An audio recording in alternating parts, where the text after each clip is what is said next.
Hey there, this is Jamie Smith with Jamie's Notebook, and we are going to try to do another Facebook Live today. You can notice my background's a little different from normal. I'm set up a little bit different, trying to get the right lighting, and I know it's still a little dark. And I hope that this comes out okay. It's been a little bit weird with the Facebook Live in the group, but enough about that. I just wanted to welcome you back, and if this doesn't work out, we will definitely, or I will definitely go and record this and share it in the group. So anyway, today's topic, just a little bit of background. I had posted in the group about different ideas that people had wanted to talk about and had asked me about, and so I asked people to kind of give me some feedback on if they actually wanted those in there or what they wanted to learn, just that kind of thing. So anyway, the first thing that people showed interest in actually surprised me a little bit. It was a talk I give sometimes about the 4 key components of a successful website. And you may think that's pages and blog and all of that, but actually we're going to go a little bit more philosophical, a little bit above that a little bit. So first of all, let's start with that. And when I say successful, I mean a website that is successful does what you need it to do. It informs people, it gets you sales. Whatever your goal for your website is, you need these 4 components. It doesn't matter what industry you're in. It doesn't matter if it's a hobby or whatever. If you have a website, you need these 4 key components. First of all, it's got to be search engine friendly. That seems really obvious, but you'd be surprised at how many people think, oh, search engines, it's, I build it, they'll come. This is not Field of Dreams. Your website needs to be search engine friendly. That includes having links to outside sources, but also to inside your website. So for example, say on your front page, you could link to your services page. You always should link to your contact page if the call to action is to contact you. Link to the contact page. Another thing, if you're using WordPress, there's the function called the plugins, or they're like an app that helps enhance the use of your website. You also need to use keywords. Keywords are basically what people use to search a website or a blog. It's what the words that they put in there to search to figure out what they need. So for example, a long tail keyword is going to be more of a phrase, and a short tail keyword is going to be 1 or 2 sentences. So the example that I usually give is wedding venue would be a short tail keyword. When I was searching back when I got married 10 years ago, I looked for places to have my wedding in Northwest Arkansas. So places, wedding, and Northwest Arkansas were kind of the key elements there. It boils down to you want people to find your website. They can't act on what's on your website if they can't find it. And with the sea of information that's out there, you've got to have good SEO to actually get people to see your site.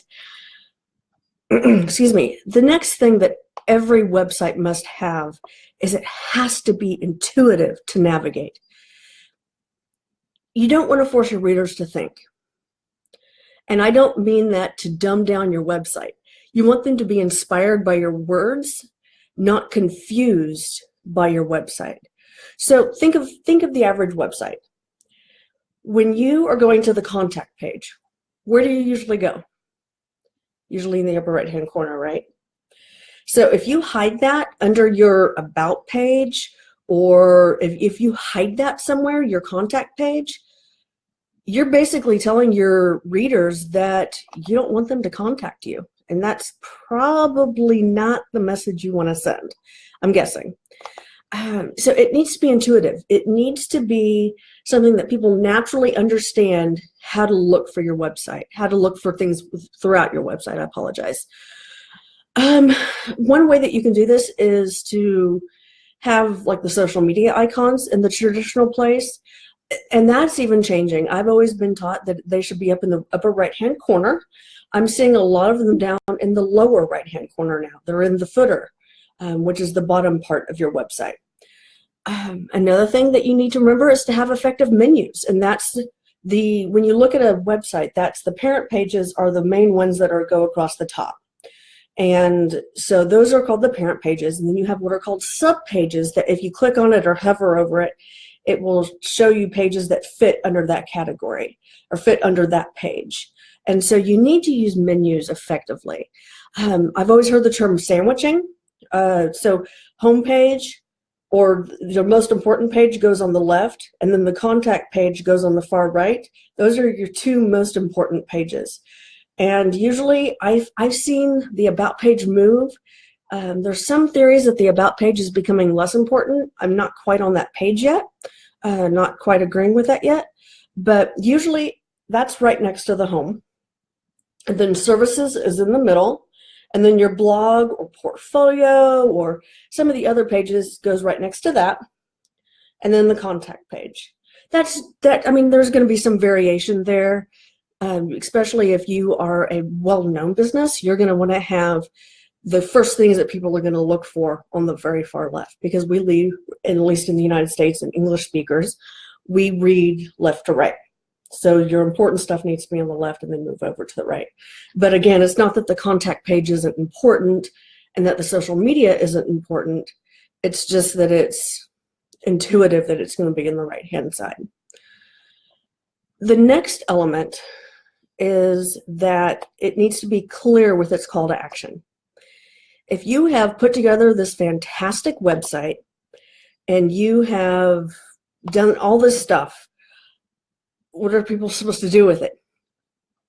I mean, do you want them to read it and say, that was really nice, I enjoyed that, click? No, you want them to engage with you. It's all about what you want them to do with you and what you want them to engage with you with. Do you want them to purchase? Do you want them to hire you? Do you want them to sign up for your newsletter? And when I say it needs to have a clear call to action, it actually needs multiple calls to action. You need calls to action that meets each part of the buying process. And that's going to be true even if you're not selling products. If you are selling an idea or trying to get people to buy into your idea, that's a sales transaction. So you need people to contact you for more information. They need to sign up for your newsletter. They need to hire you. Just different stages that they're going to be at within that sales or that buying in idea. The fourth thing that is the most important for your website is you have to be clear in how you solve the visitor's problem. And this is actually my favorite part. You don't want a website that's going to be me, me, me, me, me, me, me, me. It's not about you. And that's actually, when I say that in classes, that's one of the most tweeted things that people put in when I speak in conferences and workshops. Your website is not about you. It's about the problems that you solve. So what do I mean by that? It needs to be clear what you provide that solves someone's problem. And that can be tricky because sometimes they don't know what they need. They know what's happened. Say they have a flood in their house. They don't know exactly the terms sometimes, but you need to be able to show them that you have the tools or the services that's going to fix that problem, that's going to make their life right again. One of the best things that I've seen recently that shows this is actually using second person language. So instead of saying, we at Jamie's Notebook, or if I were to speak as Jamie from Jamie's Notebook, I provide this, or we provide this, saying you need this, here's how we can help. So you're putting it back on the person that's reading the website, and you're relating to them and identifying with them instead of saying, well, this is what we think you need. So that was the 4 items that any successful website needs. Let's review, and then I'm going to go back and check this video, see if it turned out all right. First of all, it needs to be search engine friendly. Secondly, it needs to be intuitive to navigate. Third, you have to be clear with its call to action. or calls to action. Finally, your website must be clear in how you solve the visitor's problem. Again, this is Jamie Smith with Jamie's Notebook, and I hope y'all have a great day.